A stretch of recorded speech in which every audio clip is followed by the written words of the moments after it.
Welcome to Inside Marketing with MarketSurge, your front row seat to the boldest ideas and smartest strategies in the marketing game. Your host is Reed Hansen, Chief Growth Officer at MarketSurge.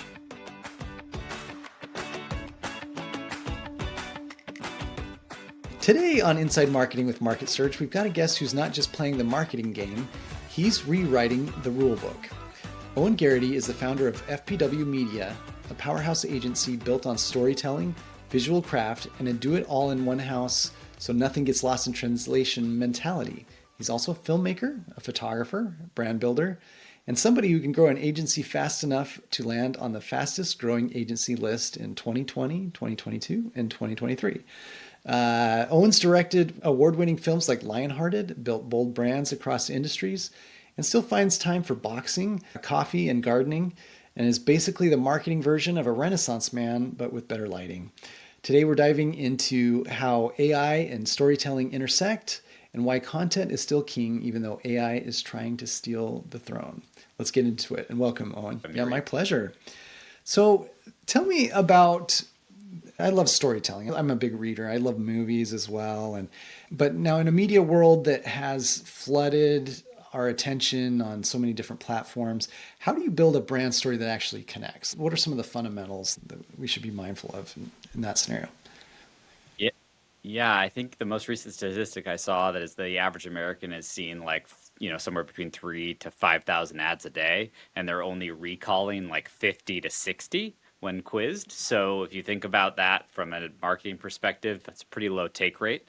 And what we talk a lot with our clients about is, one, it's starting with understanding who you're speaking to, right? Do we understand what matters to the person that we're trying to show an ad to or a marketing message to, right? Because without that understanding, it's really hard to craft a story that's going to get them to pay attention. And number two is the feeling aspect of it.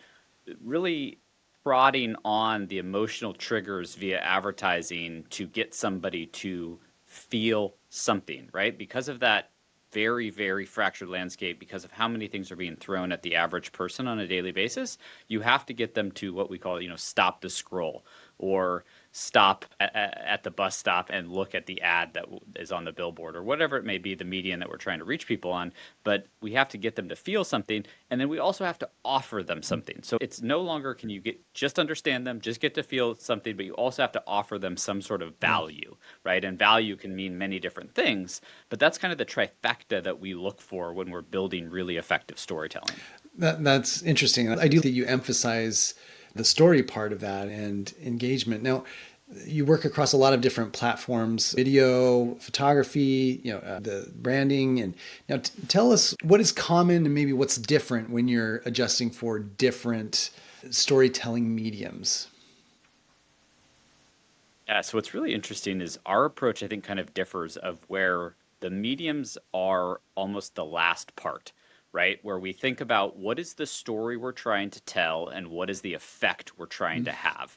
That's where we start, and we craft that, and then we adapt it and change it to be perfect for each of those mediums, right? And I think oftentimes people start, well, I want to run a Google ad campaign and I want to run some ads on Meta platforms. Okay, great, but what are we even doing, right? That's where people start oftentimes. So if you start with the story, net, your ROI and your efficacy is going to be a lot more effective.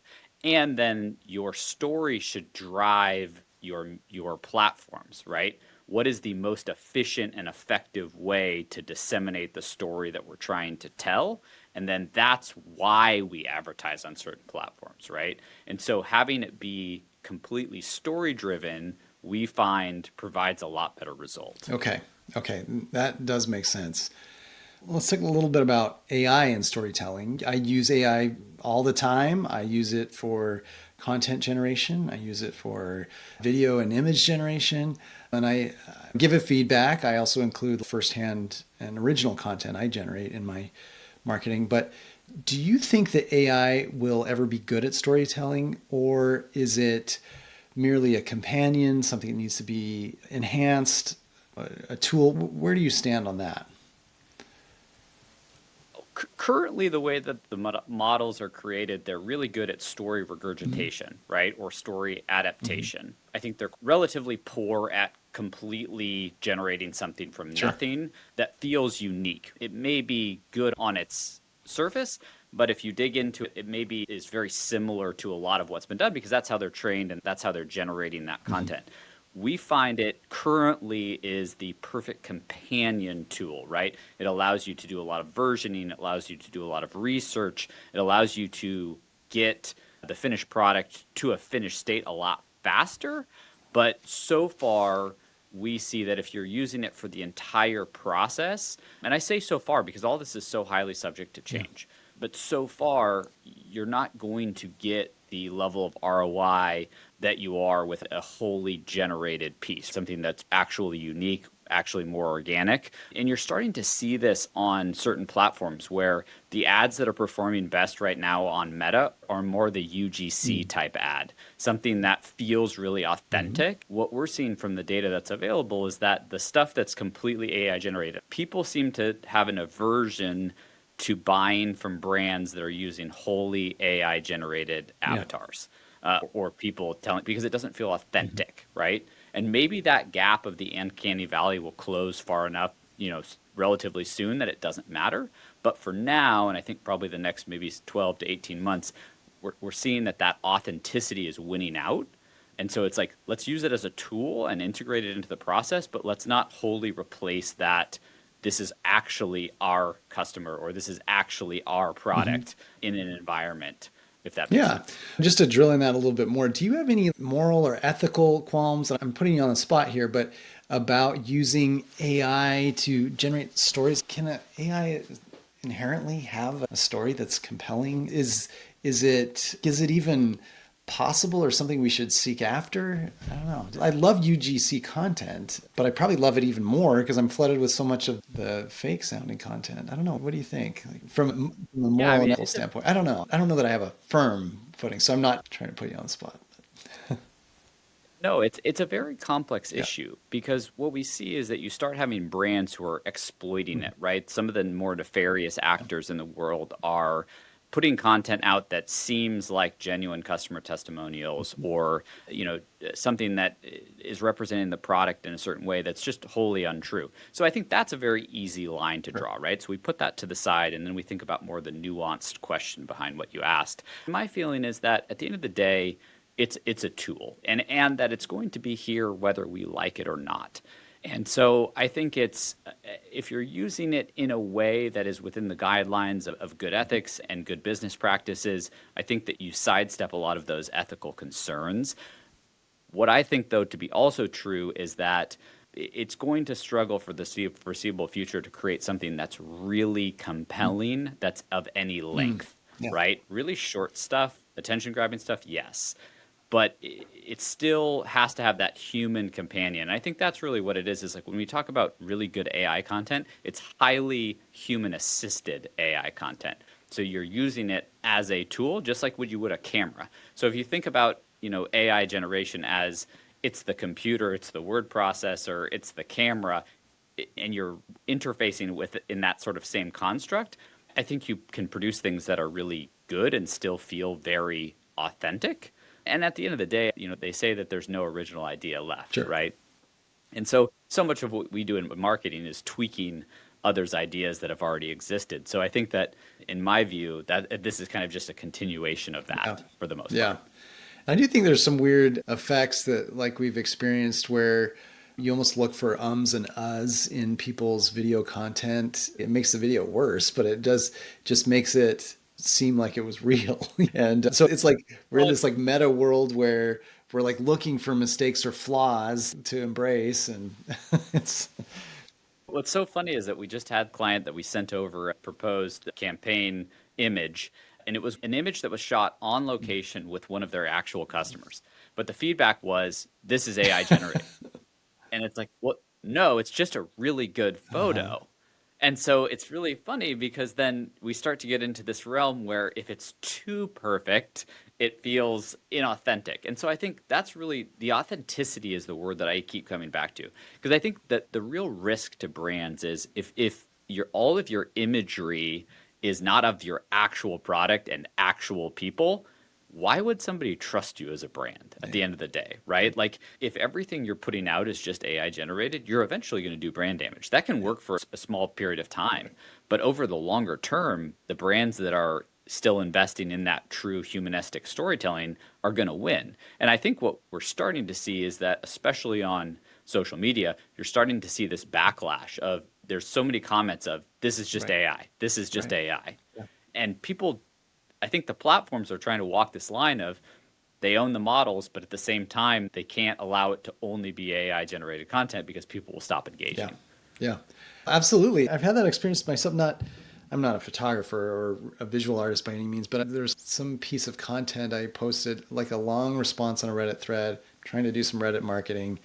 And it was flagged as AI. I'm like, how is this flagged as AI? I literally commented the mod, like maybe I used an M dash or something. I don't know. Like we're in this surreal world where we're fighting against both sides of quality and seeming to be too robotic. I don't know. Interesting times. And you're right in the middle of it. Now, why do you think that content is such an important part of getting an audience and improving your brand? Why is it so important? And what do you think it unlocks that a lot of brands underestimate? So, I've always in my career felt like content is king. The old saying is that a picture tells 1,000 words. I think that that's even expanded further with a video, right? If you look at just internet usage trends, like 70% of all internet traffic is video consumption. So if you're not playing in that space, you're, leaving out a huge amount of potential eyeballs. But more than that is COVID fundamentally changed the way that people interact with brands. When everybody had way more time, when they were more self-researching, when they weren't interacting with the world in the same way, everybody wanted brand experiences, right? Every brand became a lifestyle brand overnight, and that trend hasn't gone away, right? That ability that customers want to connect with who they're buying from or to believe that there's the quality differential has only continued. And so what we see is that the brands that are most successful and will continue to be the most successful are the ones that really invest in that top of mind awareness, in the brand image, in those things that are really tangible. And I think in some ways that's always been true, right? Like if you look at Coca-Cola, for instance, that brand is the most recognizable in the world. More people know Coca-Cola than Jesus, right? I mean, literally. So that's what the studies say. And so if you think about that, it really, I think, crystallizes the fact that that's always been true, but it's been put into sharper focus. And it's a lot easier for smaller brands that aren't Coca-Cola to achieve within their niche that level of recognition. Okay. No, that's great. I agree. I think content, it's become easier to produce and with AI and other tools, and but it continues to be really important. I think we want something to hold on to, something to learn from and engage with. Let's talk a little bit about your firm, FPW Media. One thing I noticed is that you do everything in-house. Tell us about doing everything in-house and why that was the right model for you. Yeah, so, like many, we didn't start in the image that we are today. We started as just a video and photo house and have added services as clients has asked for them. Our whole core ethos is to be in everything we do.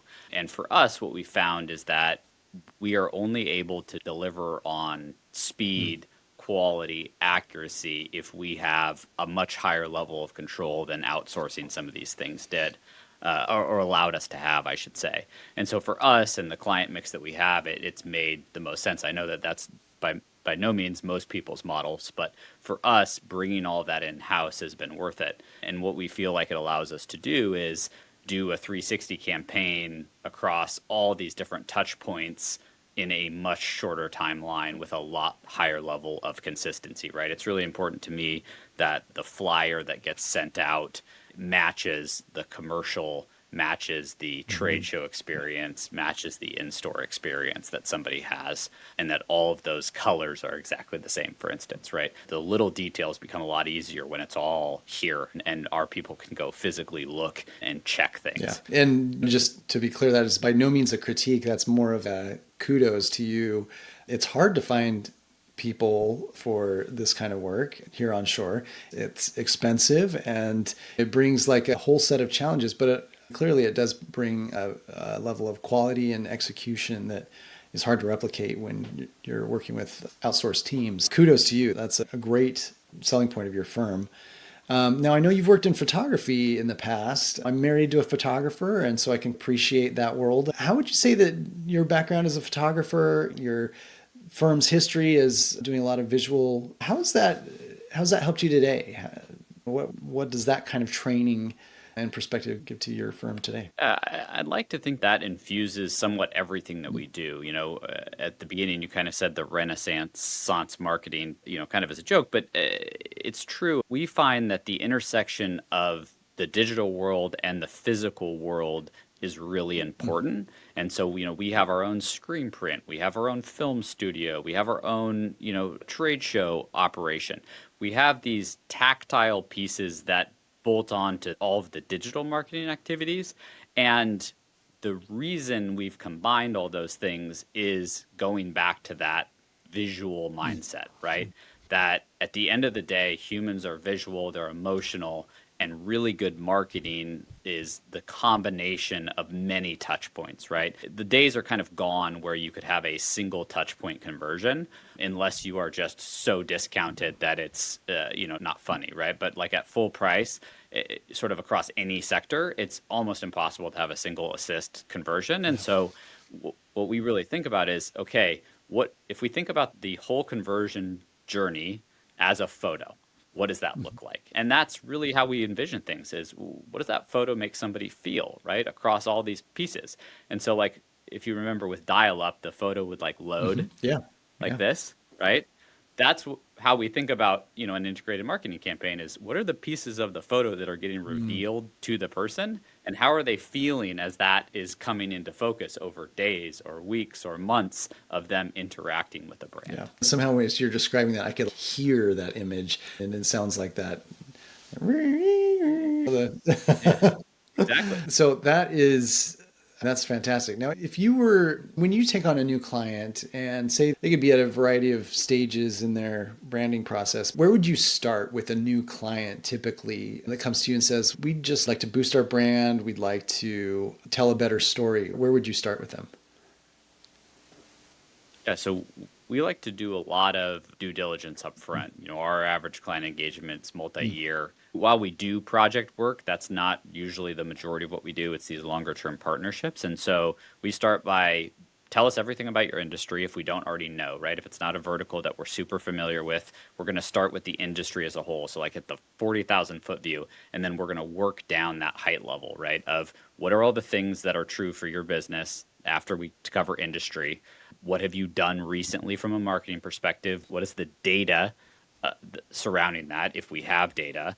And then looking at the customer segmentation. What do we know to be true, right? Who are we trying to reach? What do we think that they care about?